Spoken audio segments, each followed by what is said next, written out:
I've been waiting for a guide to come and take me by the hand.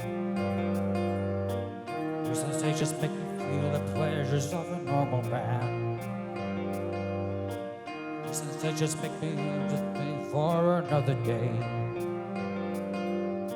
I've got the spirit, lose the feeling, take the shock away.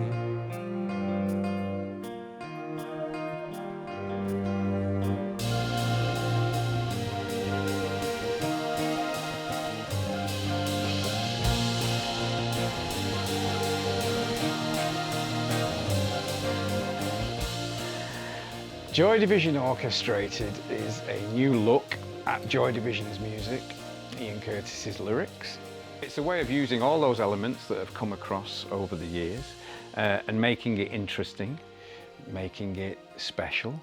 I'm quite aware of what Tim Crooks as a conductor and an orchestrator can do.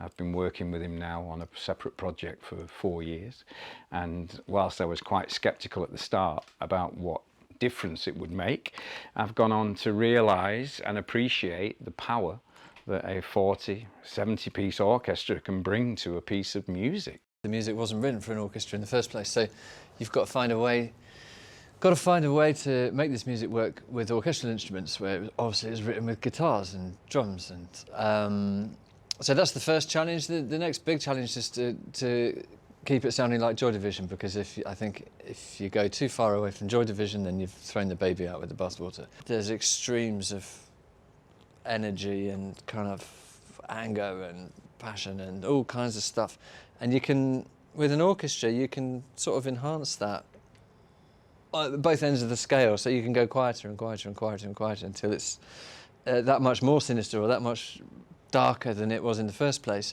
And then you've also got, at the other end, you've got the power of an orchestra. So as well as all your, the band going full pelt, once you stick an orchestra on top of that going full pelt, then you've got a pretty powerful sound.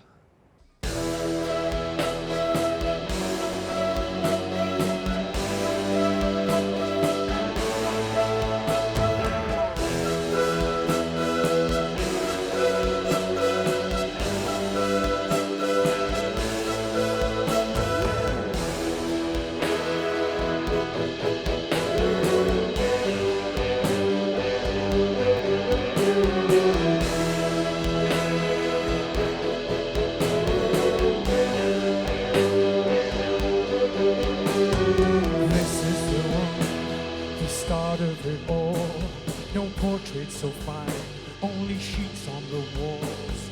Oh, I've seen the nights filled with blood, sport and pain, and the bodies obtained, the bodies obtained. Where will it end? Where will it end? Where will it end? Oh, tell me, where will it end? The process was quite long. I mean, we booked the gig a year ago and have been thinking about it from then. So we had to get a set list together. We actually tuned the set list in the way that Martin Hannett had taught me, so that every track goes into each track with a sympathetic key. So that was the first incarnation, was to listen to Joy Division with these keys intact and watching them build. I mean, this has probably been the most difficult thing in Joy Division that I have ever done. So working with Hooky has been great fun.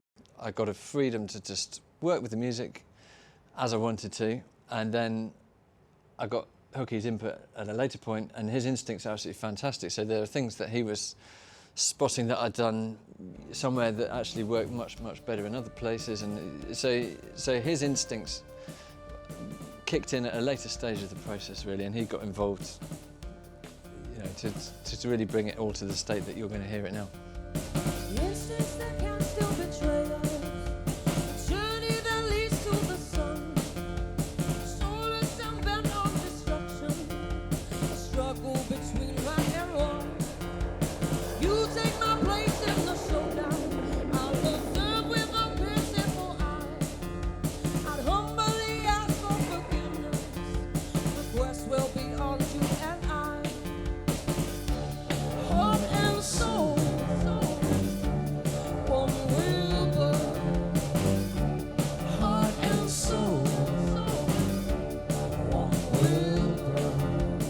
Curtis has one of those wonderful, wonderful things in rock and roll lore, in that, you know, he lived fast, he died young.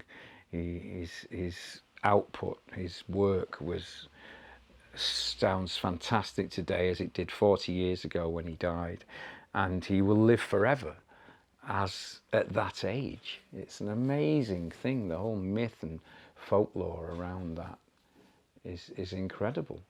You know, we're listening to it now through a veil because of Ian's suicide and his death. So there's a dramatic element that, for whatever reason, and a very, very tragic reason, everything is heard and seen through that veil, and that this is a band that were just in their infancy, and you know, that's an incredible thing, because where does that go? I mean, obviously it went to New Order, but where would it have gone? And so the whole thing is, I think, seen through a filter, and that allows you, well, it heightens your experience of the music, I think, definitely, and it makes the lyrics that much more poignant. You know, that, you know, Ian was speaking so candidly about his life and his experience, and I think that's the power in that music really speaks to people, and that's why it's endured so long. We'll share a drink, step outside, an angry voice from the one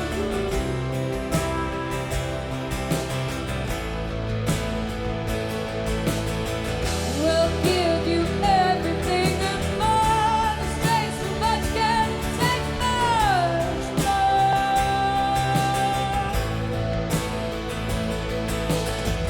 That bottle of water run through mud, can't seem to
At the Albert Hall, the silences were spectacular.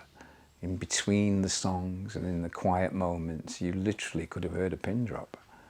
And I took it that meant that we'd achieved something.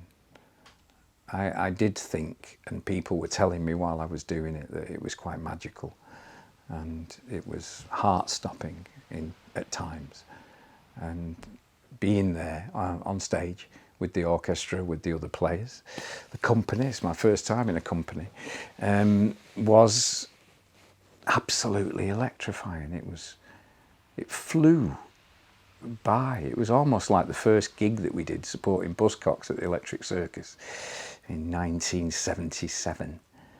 It went by in the blink of an eye.